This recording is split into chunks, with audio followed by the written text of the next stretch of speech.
Welcome to the very first episode of NLDR, the Narrative Lectionary podcast for people on the go. I'm Dr. Robert Williamson. This week I sat down with my co-host, Dr. Amy Robertson, to discuss the creation story in Genesis 2, 4 through 25. As biblical scholars, we talked about some of the curious details of this text, the way it portrays God and the creation of human beings, our relationship to plants, animals, and the earth. As faith practitioners, we talk about how we think this text might have relevance to our own communities of faith. We hope you'll enjoy our conversation. Thanks for joining us.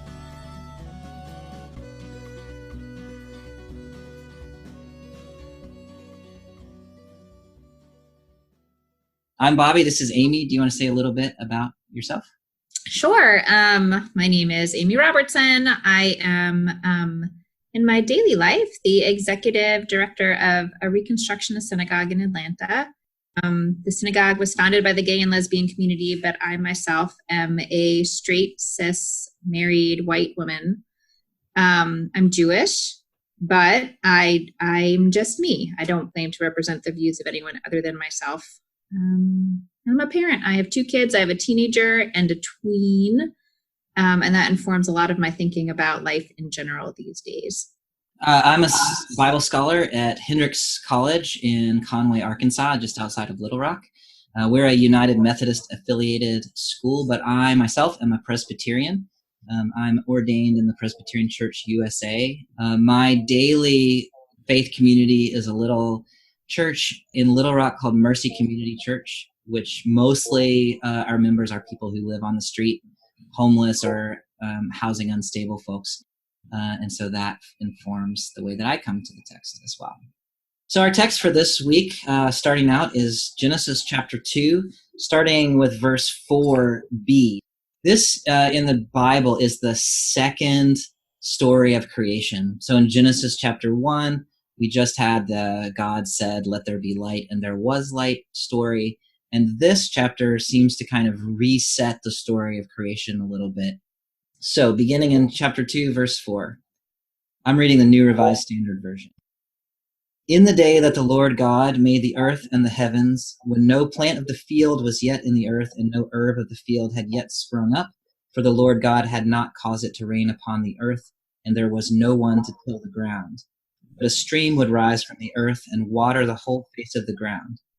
Then the Lord God formed man from the dust of the ground, and breathed into his nostrils the breath of life, and the man became a living being. And the Lord God planted a garden in Eden in the east, and there he put the man whom he had formed. So why don't we stop just right there at verse 8. In listening to that text, Amy, what kinds of things are standing out to you as important? I think what's really at the front of my mind is how different this story is than the creation story that we just read in Genesis 1, where there's an abundance of water. There's so much water. Water's the problem, like separating the water above from the water below. And then we're separating the skies from the oceans, and then we're separating the water on earth so there can be dry land. And in this story, it seems to be a problem that there's been no rain, and that's why nothing's growing, because there's a lack of water, which just sort of underscores for me how different these two perspectives on creation are. And then the other part of it is just this sort of like intimacy of the idea that God breathed life into the nostrils of a human and then made a little garden for the human. It's like going to the pet store and getting like a terrarium for your lizard. There's this sort of it's so different than the first creation story, which is so like this grand cathedral of creation, and this is like a little like sweet terrarium. One of the things where you finished up there, one of the things that's always interesting to me in this text is it seems like what God really wants is a garden, right? The problem is there's no one to tend the garden. So I can't plant the garden unless there's someone to tend it. So first I'm going to create somebody to work the garden, and then I can plant the garden. So human beings, in my reading of this text, are almost secondary to the garden itself, which is kind of an interesting perspective. If we tend to read the Bible as kind of the Bible is all about us, But here, to me, it seems that the creation is really the point, and we're useful in as much as we're able to take care of the creation. But the creation is really the thing that God is kind of after. You mentioned the word intimacy and that breathing of breath.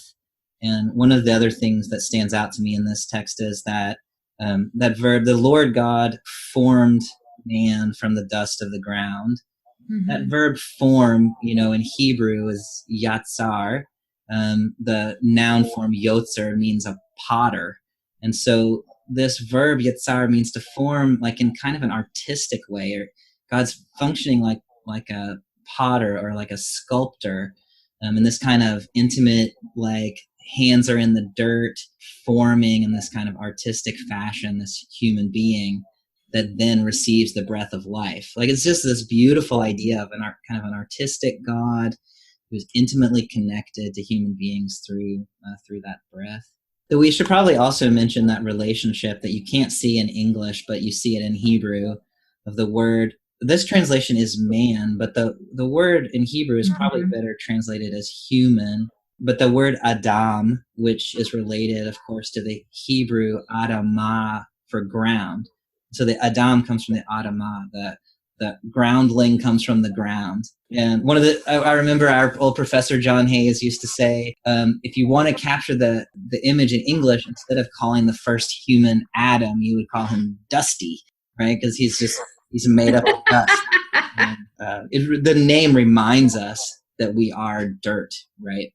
So then verse 9, out of the ground the Lord God made to grow every tree that is pleasant to the sight and good for food, the tree of life also in the midst of the garden, and the tree of the knowledge of good and evil.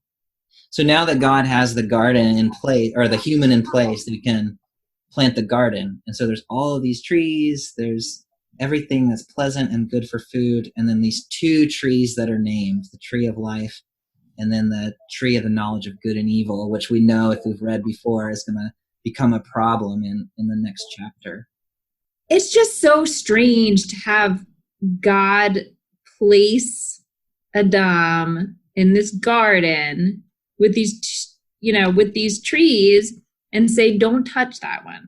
Like, do you really expect that they're not going to touch that one? It's strange. It is strange. We'll come back to that.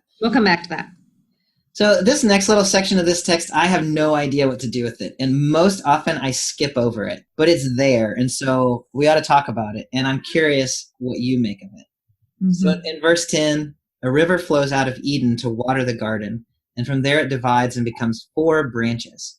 The name of the first is the Pishon. It is the one that flows around the whole land of Havilah, where there is gold.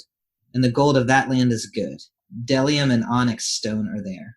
The name of the second river is Gihon. It is the one that flows around the whole land of Cush. The name of the third river is Tigris, which flows east of Assyria. And the fourth river is the Euphrates. I mean, what I first make of that is I like the locatedness and sort of specificity of it.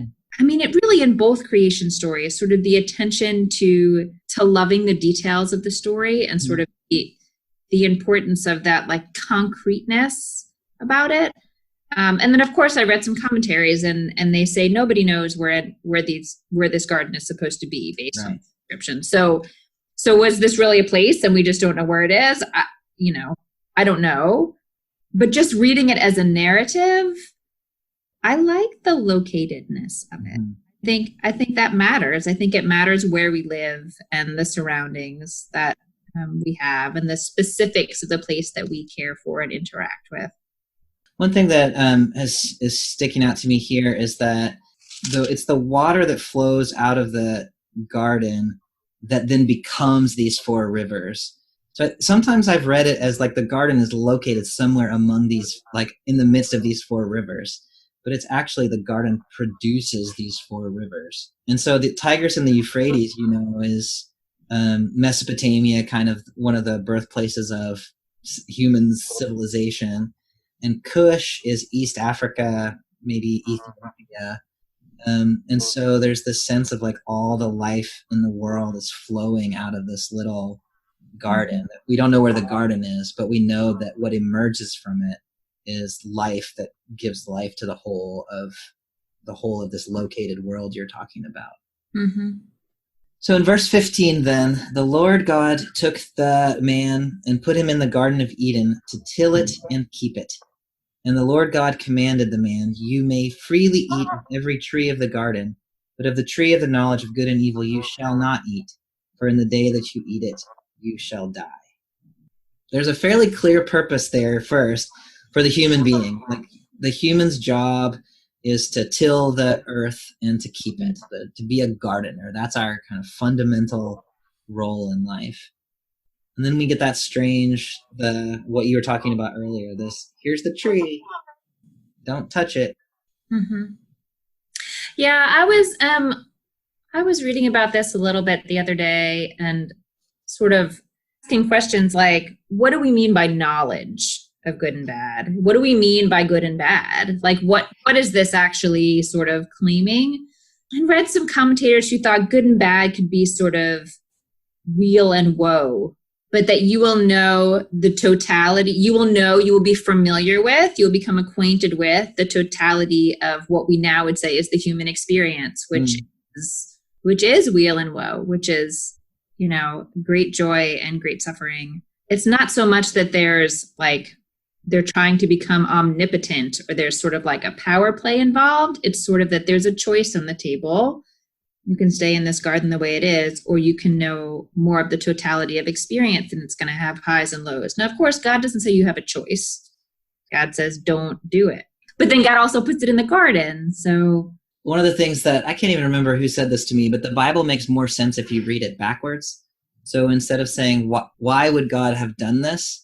The question could be, why would a human being have written a story about God this way? And so along the lines, I think, of what you were saying is there is this sense in which, human experience has tragic components to it. There is woe along with the weal, and at some level, it's about the knowledge that we have, and maybe even about moral discernment, about being able to know if what we're doing is good or bad and how to manipulate good and bad. There's this sense in which human beings in this story weren't created to have that kind of knowledge. We were to be more like, not exactly like squirrels, but like kind of like squirrels. Like we were supposed to be these innocent creatures with no sense of shame and no attempt to manipulate and deceive. We were just going to be like, the greatest of the animals, but we were still going to be an animal. But then we have this knowledge that separates us, this kind of self-awareness or self-consciousness of ourselves as creatures who have moral capacity, who will die, like who can think about things beyond the current moment. And this text has a sense that maybe like that's a complicated thing to be. So one way that I've read this story is like it's trying to deal with the complexity of human experience, of like knowing more than we really ought to know. Like we know stuff that gets us in trouble. And this text is one way of talking about that, maybe. Yeah, no, I think that makes sense. And I think that I can think of several examples of things that I've heard called sort of a club that nobody wants to be a part of, right? You go through some tragedy in your life, and the only people who seem to really understand your situation and be able to help you with it are other people who have been through it. And that's really what gets you through, is that sort of formation of community around that tragedy. And so as you were talking about like knowledge that we're not supposed to have, some of it is the knowledge that you get through those experiences. And it's interesting to think about, why would someone write this perspective of why God put this tree in the garden and created humans in this way? And it does sort of offer one reflection on the question of why there is that suffering. Like maybe it wasn't God's choice that we suffer in that, but humans chose the full range of experience. And so we're going to have the full range. I like that. Okay, so at this point in the story, what we have is a garden with all of these trees that are delicious to eat, with these two special trees, the knowledge of good and evil and the tree of life. And then we have one human creature, and that's everything that there is, and these rivers. So then the rest of creation comes starting in this next verse, 18. The Lord God said, "It's not good that the man should be alone. I will make him a helper as his partner." So out of the ground the Lord God formed every animal of the field and every bird of the air and brought them to the man to see what he would call them.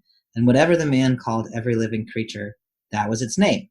The man gave names to all cattle and to the birds of the air and to every animal of the field. But for the man there was not found a helper as his partner. So I just want to stop there because other things are getting ready to happen. But what do you make of that part of the story about how animals are created and where they come from? It's a really good question. I think I have always gotten so hung up on the sort of role of women and the heteronormativity of the story in general.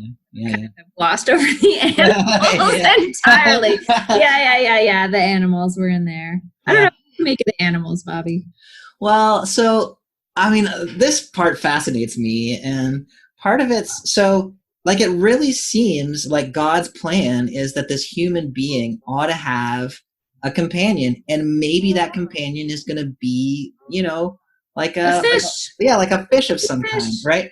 So God is God is sort of improvising right here. Like, God has discovered, like, oh, it's not good for humans to be alone. So what can we do about that? And so just like creating things and bringing them, right? And so this God see what sticks, Yeah, exactly. Like, here's a wallaby, like, what do you think about that? The human's like, oh, that seems okay, but like not really a partner. Right. It's not really like a partner. Yeah. Here's a cow, here's a muskrat, here's a dung beetle. And so God's just like bringing all these things. I mean, I think is genuinely a little surprised that they aren't suitable companions. I don't know. That's just the way I read the story. Because if God knew, like at the end, none of these are going to be suitable, then like we could have kind of skipped. Why not skip that part? To the end, right? Yeah. So it's interesting to me, and when you think about the relationship of humans and the other animals, that they were created to be companions for us, and in some sense, they do function that way, but they're not. The Hebrew is a partner corresponding to you or something like that. Mm-hmm. So these other animals aren't companions in that sense of like complementary beings or beings who are equal to us and can be partners in the task of life. One thing that also gets lost sometimes in the English is it calls the animals living creatures. And earlier, when God created the human, in verse 6, it says the man became a living being. And so in the English, in the NRSV anyway, living being is the human and living creature is the animal, which sounds like they're just different from each other.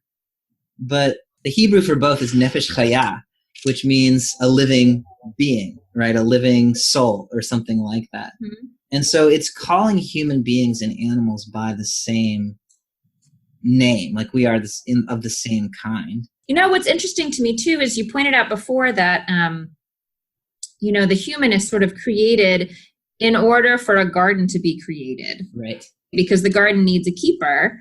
And then the animals are created to keep the human company. Yeah. So that sets up a really interesting sort of, I don't know the right word to use, but sort of what was sort of primary in the plan of creation and how different things are interdependent and responsible for one another. Yeah, the humans are not responsible for the animals. The animals are. Oh, that's true. Yeah. There. So in some sense, the human being is to tend the garden and the animals are to be companions for the human. Or to entertain the human being. Yeah, exactly. Yeah. Which is really different than Genesis 1, where human beings are really different over every living thing. Yeah. Although humans do get to name the animals. That is true. And so I've wondered about what is the sort of significance of that? Like, what is in terms of dominance? Mm-hmm. I think clearly the humans aren't just an animal among animals in this text. Yeah. I think none of the other animals are judged to be kind of worthy partners in this task of gardening. All right, so then we come to the the next piece of the text, which you are leading us toward. So what has just happened is for the man there was not found a helper as his partner. So in verse 21, the Lord God caused a deep sleep to fall upon the man, and he slept. Then God took one of his ribs and closed up its place with flesh. And the rib that the Lord God had taken from the man he made into a woman and brought her to the man. Then the man said, "This at last is bone of my bones and flesh of my flesh. This one shall be called woman, for out of man this one was taken." Therefore, a man leaves his father and his mother and clings to his wife, and they become one flesh. And the man and his wife were both naked and were not ashamed. All right, you clearly had some thoughts about this part of the text. So I will tell you my first thought, and then I have sort of stepped myself back from that thought a little bit. But my first thought was like, this is some like bizarre utopian fantasy of a man who wants a partner who actually is himself. And so he doesn't actually have to deal with anything that's at all different from himself. Now he can look in the mirror and talk to his, reflection, and he doesn't actually have to, live in a relationship. Right. Yeah. Which is probably not what they were going for in this story. But again, sort of looking at who do we think was writing this story? Sure. To what extent do things need to be taken should things be taken literally? And to what extent do I just read it as human instead of man creating woman, more sort of like human and partnered human? I do think I still think it's like a utopian fantasy of what intimate relationships are like. And I have more concern for what it for the heteronormativity of the story than for the role of women versus men. Yeah. In the story. Let's come back to that, because that ending about the story turns out to have been kind of an etiology and an origin story for where marriage comes from. And so let's come back to that in just a second. I really like where you're kind of headed with this conversation about the relationship of male and female in this text. And I think you're kind of gesturing toward an understanding of this text in which that first creature who was created at the beginning, who was called Ha-Adam, the human, may not have been a biological male, but may have been kind of an ungendered or multi-gendered, however you want to think, human being. This was pretty famously argued by Phyllis Tribble in God and the Rhetoric of Sexuality, but it's actually quite an ancient interpretation in the Jewish interpretive tradition that the first creature was sort of a gender-neutral human. So if you understand the text that way, then instead of the traditional understanding, which I think has been something like man was created first and then woman was out of his rib, what you instead have is Ha-Adam, the gender undifferentiated human, who upon the removal then becomes the Ish, the man, the biological male, and the Isha, the biological female. So from an ungendered human, then you get a division of gender. A traditional reading of this text has been because man was created first and woman is his helper, the biological male is the superior to the biological. And I think there is a reading of this text, and I think a good one, and maybe the best one, which doesn't lead to that at all, but instead there was a human. There was no other animal that was equal to that human, and so that human was just split into two. Divided. Yeah. The other thing is that word helper, like the word helper or helpmate, it's sometimes translated. Yeah. It sounds like a little like the junior partner, like Robin to the Adam's Batman or whatever. Yeah. But that word gets used throughout the Bible. The word Hebrew is azer, which gets used throughout the Bible and in the Psalms especially, like even as a reference to God. And so the psalmist will cry out, "Oh Lord, be my helper." And that's the word, right? And so there's nothing inherent in that word that means like less than or like the apprentice or junior to. It just means sometimes we need help. And this is a creature who can help. and it can be used of a creature who is superior and not inferior.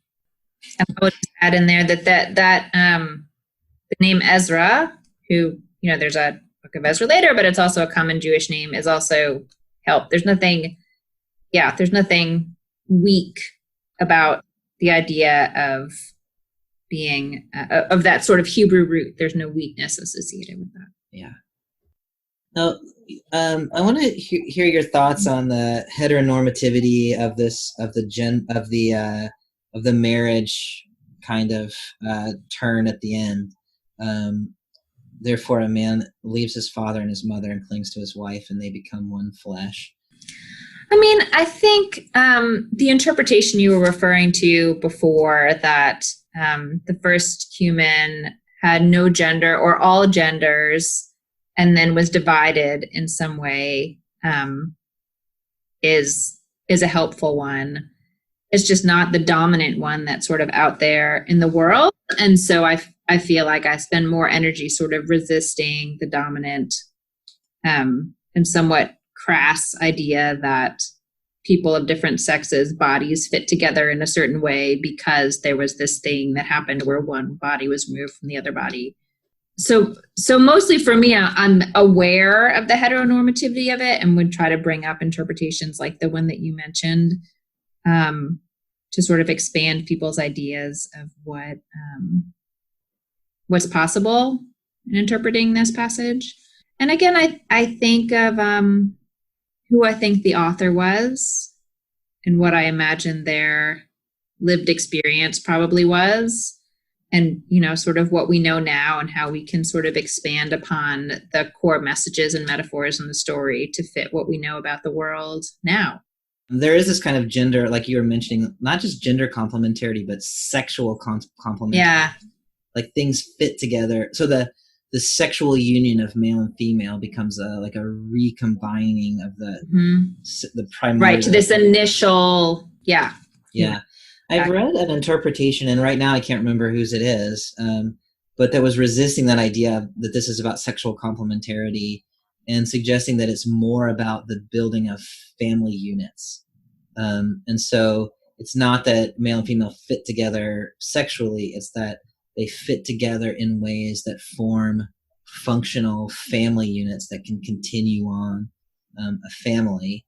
And so a man leaves his father and mother and clings to his wife is about leaving one kind of set of relationships and beginning a new set of relationships. There's a way of reading that in which the genders of the people involved in the formation of the new family are kind of irrelevant. So if there's, same-sex unions or whatever it might be, that what matters is that people find partners and build lives with them. And there's continuity of community. As somebody who was single for a very long time in my life, I still kind of resist that interpretation because it suggests that you ought always... that you're not whole somehow. Right. Yeah, you ought always be part of some other kind of unit in order to be a full human. And I think that's not a helpful interpretation. All right, so we've done a lot of kind of digging into the text, and I think we've dug out some really interesting ideas. So my question is, once you have read this text as a scholar, what do you walk away with as seeming important to the living of this day in this time and place? I get two. One is more dominant than the other, but so one that I just think is important to name is that even in Eden, where theoretically everything is all ideal and perfect and just how we'd want it to be and pretty easy, we haven't eaten from the tree yet, everything's easy, people still have a job. No, like that I feel like there's this fantasy now that like what life is really supposed to be is vacation. Yeah. But the issue of finding meaningful work that helps you feel connected to systems in which you exist, it's written into the plan. Like it's an important thing. And so figuring out the work piece, I think, is more important than we give it credit for. And the other thing for me is, I do think this is like a crazy utopian fantasy of what it's like to be in relationship with people. Especially, I don't know what your experience of being in community is, but I love community, but there's a lot of complicated peopling that happens, and community life is very complicated. But this passage sort of also reminds me of the loneliness that can come, not from like being in an intimate partnership with one person or not, but how important that human to human connection is. Yeah, those are really great. The couple of things that were standing out to me, one was all the way back at the beginning. We were talking about how what God really wanted was a garden, and human beings' purpose was to tend the garden, to work and to till. And so when you think about a moment of environmental crisis, which we're in, to think that really part of that crisis is a disordering of the role of human beings relative to the created world, and that we have come to think that what matters is us and our access to resources and our ability to grow our economy year over year, and that whatever happens to creation is kind of not that important.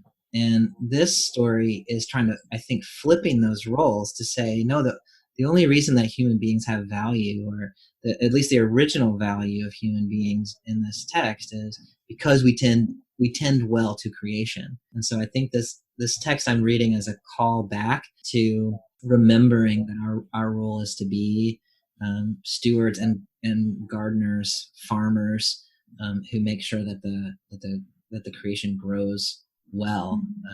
The other thing that I was thinking about with this text is the creation of human beings out of the dirt, and the fact that there is only one human being at the beginning. And whatever you think about that, like biologically, within the story, the claim is that we all descended from one common human ancestor. That is, we're all related. We're all part of this human family together.